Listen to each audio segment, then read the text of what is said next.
बच्चों, हिंदी साहित्य की कक्षा में आप सभी का स्वागत है। हिंदी साहित्य की कक्षा 8 का अध्याय संख्या 1 धरा को उठाओ गगन को झुकाओ को आज हम पढ़ने जा रहे हैं। इस अध्याय को हम सभी एक कविता के माध्यम से पढ़ेंगे। तो आइए इस अध्याय को प्रारंभ करते हैं। हिंदी साहित्य हमें सिर्फ बोलना यानी सिर्फ भाषा ही नहीं सिखाता, अपितु जीवन जीने की कला, उसके महत्व तथा मूल्यों से भी हम सभी को अवगत कराता है। आइए इसे पढ़ें। ये है अध्याय संख्या 1 धरा को उठाओ गगन को झुकाओ। पाठ परिचय के माध्यम से हमें पता चलता है कि भारतीय संस्कृति अनेकता में एकता का उदाहरण है। फिर भी आज समाज का संपन्न वर्ग निम्न वर्ग को हे दृष्टि यानी हीनता की दृष्टि से देखता है। दोनों वर्णों के बीच में व्यापक दूरी है। जब तक यह दूरी समाप्त नहीं होगी, यानी जब तक ये जो दूरी है, ये भेदभाव खत्म नहीं होगा, तब तक संपूर्ण भारत में सबकी स्थिति कभी भी समान यानी एक जैसी नहीं होगी। इस कविता में नीरज जी जो इस बात के रचयिता हैं, उन्होंने समाज में समानता लाने के निर्देश हमें दिए हैं। आइए इसे पढ़ें। दिए से मिटेगा न मन का अंधेरा, धरा को उठाओ गगन को झुकाओ। कवि कह रहे हैं जो हम दीप प्रज्वलित करते हैं, जिसे हम दीपक कहते हैं, उस दिए को जलाने से हमारे दिलों में जो व्याप्त अंधकार है, जो मन मैल है हमारे मन में, वो कभी नहीं धुल पाएगा। अर्थात जो हमारे मनों में असमानता का भेद विराजित है, वो कभी भी उस अंधेरे वाले दीपक को जलाकर उस अंधकार से नहीं मिट पाएगा।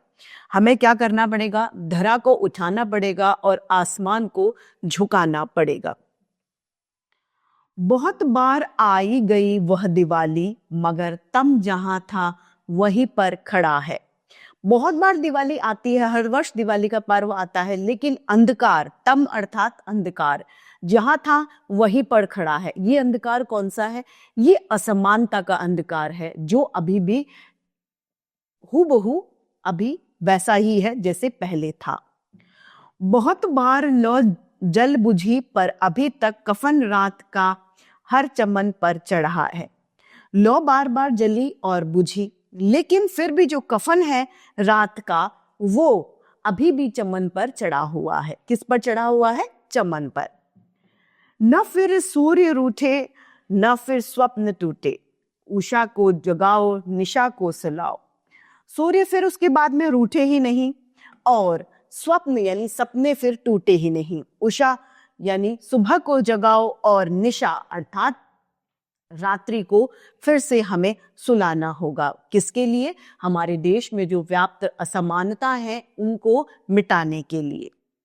दिए से मिटेगा न मन का अंधेरा, धरा को उठाओ गगन को झुकाओ।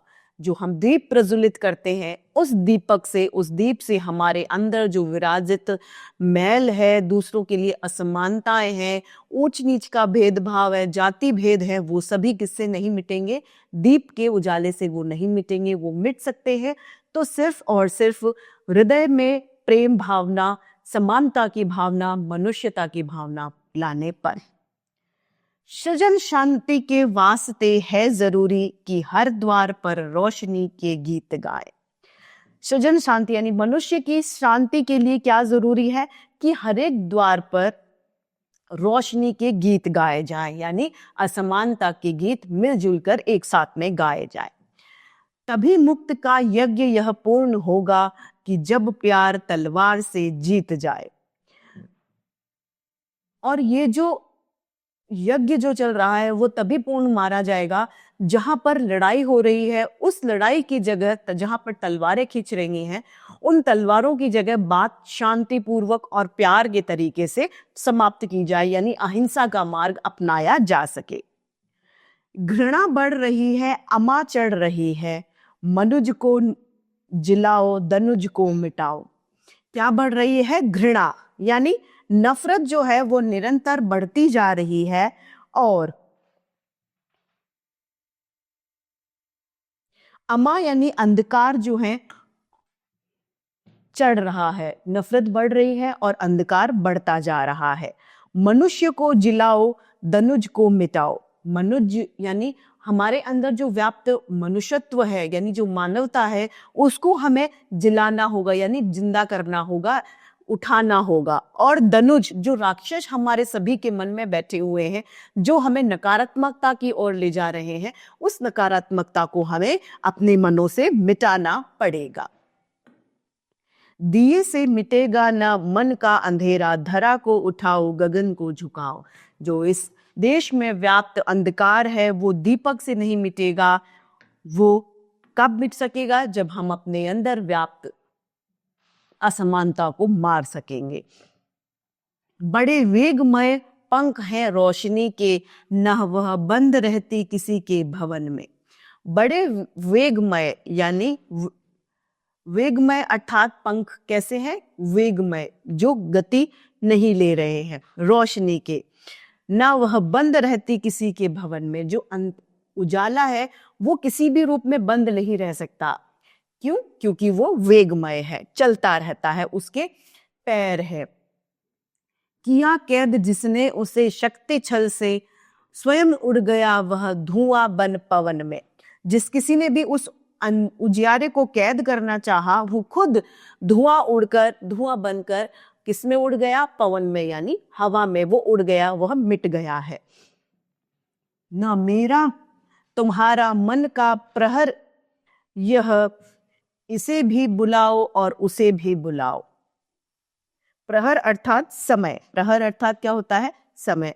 न मेरा समय है, न तुम्हारा समय है, सभी का यह प्रहर है, सभी का समय है। ऐसा नहीं है कि मेरा तुम्हारा हो, नहीं, सभी को हमें किसी सभा में आयोजित करना चाहिए। दिए से मिटेगा नहीं मन का अंधेरा, धरा को उठाओ और गगन को झुकाओ। मगर चाहते तुम कि सारा उजाला रहे दास बनकर सदा ये तुम्हारा। मगर हम सभी की क्या चाह होती है कि ये जो उजाला है, जो उजियारा है, वो सुख जो है वो हमेशा क्या बन जाए? हमारा दास बन जाए, हमारा नौकर बन जाए। नहीं जानते फूस के गेह में पर बुलाता सुबह किस तरह अंगारा। फूस अर्थात घास का तिनका और गेह अर्थात गृह यानी घर। पर तुम ये नहीं जानते कि जो घास का घर होता है वो किस तरीके से अंगारे को अपनी ओर आकर्षित कर लेता है, स्वतः ही अपने आप अंगारे को अपने पास बुला लेता है। न फिर अग्नि कोई रचे रास इसमें, सभी रो रहे आंसुओं को हंसाओ। फिर इसमें अग्नि का रास रच जाता है और सभी रो रहे होते हैं आंसुओं से। दिए से मिटेगा ना मन का अंधेरा, धरा को उठाओ और गगन को झुकाओ। इस सुंदर सी कविता के रचयिता हैं गोपाल दास नीरज। आइए इस कविता को फिर से एक साथ में दोहरा लेते हैं।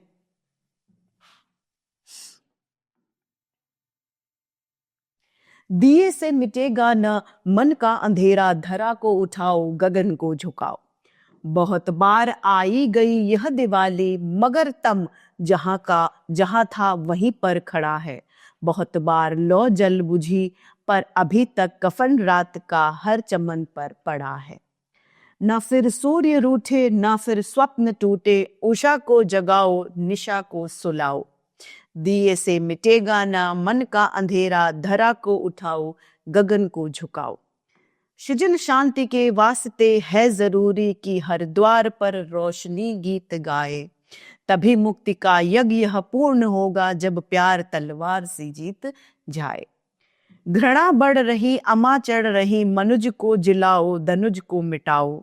दिए से मिटेगा ना मन का अंधेरा, धरा को मिटाओ गगन को झुकाओ। बड़े वेगमय पंख हैं रोशनी के, न वह बंद रहती किसी के भवन में। किया कैद जिसने उसे शक्ति छल से, स्वयं उड़ गया वह धुआं बन पवन में। न मेरा तुम्हारा सभी का प्रहर ये, इसे भी बुलाओ उसे भी बुलाओ। दिए से मिटेगा न मन का अंधेरा, धरा को उठाओ गगन को झुकाओ। मगर चाह तुम कि सारा उजाला रहे दास बनकर सदा को तुम्हारा। नहीं जानते फूस के गह में पर बुलाता सुबह किस तरह से अंगारा। न फिर अग्नि कोई रचे राज इसमें, सभी रो रहे आंसुओं को हंसाओ, दिए से मिटेगा न मन का अंधेरा, धरा को उठाओ गगन को झुकाओ। तो इसी के साथ हमारी आज की हिंदी साहित्य की कक्षा यही समाप्त होती है। फिर से हिंदी साहित्य में ऐसे रोचक अध्याय लेके आपके समक्ष प्रस्तुत होते रहेंगे। आज के लिए इतना ही, फिर मिलते हैं। धन्यवाद।